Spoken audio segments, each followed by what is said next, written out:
Hey everyone, and welcome back to another video. And in this video, I'm going to be going over how to export a lead list on Propwire. Now this video is going to be particularly useful for individuals. Let's say that you want to go ahead and export this list of 168 search results in which you filtered it by lead types.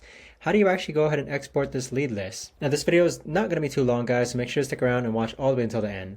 So once you have your filtered search results on Propwire, what you want to do is that you want to select all of the search results and then click on this export button right over here. And then what you're going to do next is that you're going to click on download. So there's multiple ways that you could actually download this list. You can just download the list itself, where it's going to give you the address, estimated value, equity, bed, bath, square footage, and owner.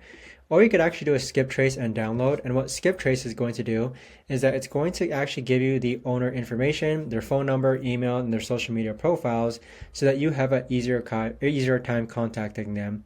But that right there, guys, is the best and easiest way that I know of to actually go ahead and export a list on Propwire. If you guys know of a better or easier way to actually do this, let me know in the comments down below. I would love to know. Thanks so much for watching, everyone, and I'll see you guys all in the next video.